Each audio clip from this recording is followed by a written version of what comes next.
In the early months of 1942, the world was at war. The Empire of Japan, a seemingly unstoppable force, swept across the Pacific. Hong Kong, Singapore, and the Philippines had fallen. Now, their sights were set on a new prize, one that would bring the conflict to the very doorstep of the Australian continent. This is the story of a desperate battle fought in the most unforgiving of terrains, a battle that would define a nation. By July, the strategic landscape was dire. Japanese forces had established a foothold on the northern coast of New Guinea. Their objective was clear: capture Port Moresby on the southern coast. A world map of the era reveals the chilling logic of their plan. With Port Moresby as a forward air and naval base, Japan could sever the vital sea lanes between Australia and its primary ally, the United States. Australia would be isolated, vulnerable, and potentially next in line for invasion. Between the Japanese beachhead and their prize lay a formidable obstacle: the rugged, almost impassable Owen Stanley Range. And slicing through this mountainous spine was a single, treacherous, 96-kilometer path known as the Kokoda Track. It was here, in this primordial jungle, that the fate of Australia would be decided. Standing in the way was a small, hastily assembled force of Australian soldiers. They were not the seasoned veterans of the Australian Imperial Force, who were still fighting in the Middle East.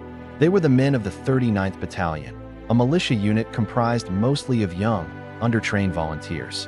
Their average age was just 18 and a half. Photos from the time show fresh-faced boys, barely out of school, saying hurried goodbyes to their families, their expressions a mix of youthful bravado and unspoken fear. They were flown north, from the familiar cities and towns of home, into the suffocating humidity and alien landscape of New Guinea. They were ill-equipped, undersupplied, and about to face one of the most battle-hardened armies in the world. They were considered by many to be little more than a speed bump on Japan's road to victory. On the 23rd of July, near the village of Awala, the first contact was made. A small platoon of the 39th encountered the advance guard of the Japanese South Seas Detachment, elite jungle warfare specialists. The clash was sudden and brutal. The Australians, outnumbered and outgunned, were forced into a fighting withdrawal.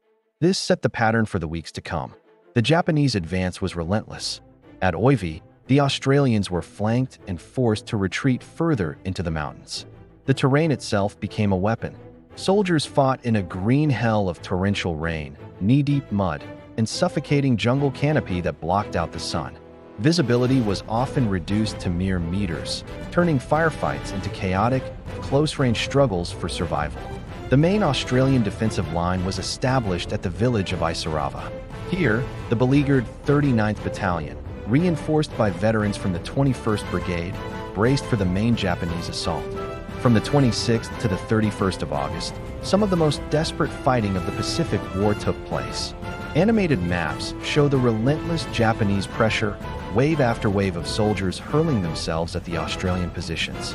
The fighting was often hand-to-hand, a savage contest of bayonets and grenades fought amidst the tangled roots of the jungle floor.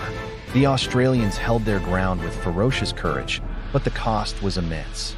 They inflicted heavy casualties on the attackers, but their own losses were staggering. With their position becoming untenable and supplies dwindling, the order was given to fall back once more. The long, agonizing retreat towards Port Moresby had begun. This wasn't just a retreat, it was a battle for survival against both the enemy and the environment. For the diggers, every step south along the Kokoda Track was an ordeal. The path was a treacherous staircase of mud and rock, ascending to over 2,000 meters before plunging into deep, jungle-choked valleys. Soldiers, already weakened by combat, were ravaged by tropical diseases. Malaria, dysentery, and trench foot were rampant. Their uniforms were reduced to rags, their boots disintegrated in the constant wet, and many were forced to walk barefoot. Food was scarce. Rations were often limited to a few hard biscuits a day, leading to widespread malnutrition and exhaustion. The men became gaunt specters, their bodies wasting away but their resolve hardening with every painful step. They were pushed to the absolute limits of human endurance. Yet, in this crucible of suffering, a remarkable bond was forged. The local people of New Guinea, the Papuan carriers, became an indispensable lifeline for the Australians. Recruited to carry supplies up to the front and Crucially, to carry the wounded back, they demonstrated extraordinary strength and compassion. With gentle hands and unwavering dedication, they navigated the treacherous track, carrying injured soldiers on makeshift stretchers. They became known to the diggers as the Fuzzy Wuzzy Angels.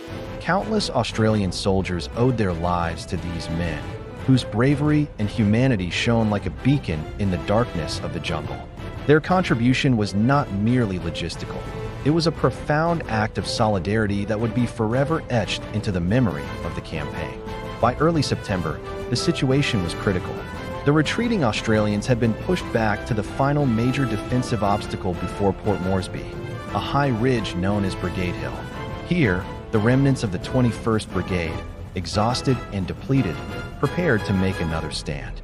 The Japanese, sensing victory, launched a ferocious three-pronged attack. The fighting on Brigade Hill was chaotic and desperate. Communications broke down, and units were cut off and surrounded.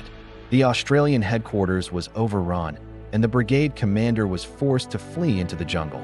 In the confusion, the Australian line shattered. What followed was a desperate scramble for survival as soldiers, in small, isolated groups, attempted to break through the Japanese encirclement and escape through the unforgiving wilderness.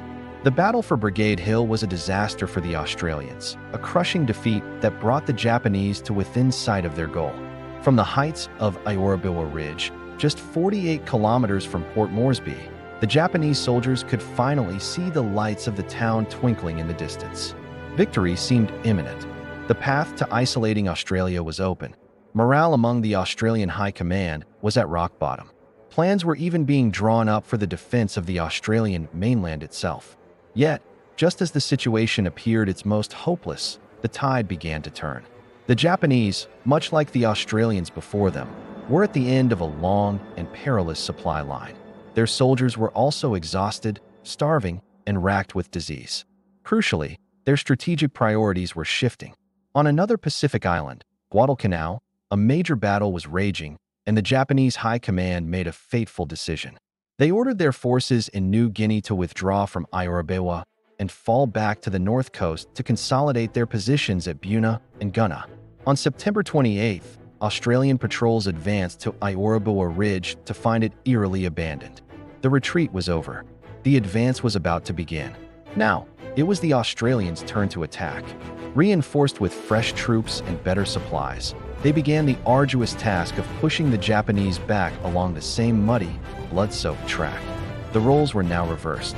It was the Japanese who fought desperate rearguard actions from well-prepared defensive positions at Templeton S Crossing and Eora Creek. The fighting was just as savage as it had been on the advance. The Australians, driven by a desire for retribution and the knowledge that they were fighting for their homes, were relentless. They had learned the hard lessons of jungle warfare. They moved with a new confidence, using stealth and flanking maneuvers to overcome the stubborn Japanese resistance. By the 2nd of November, 1942, Australian soldiers re-entered the village of Kokoda itself.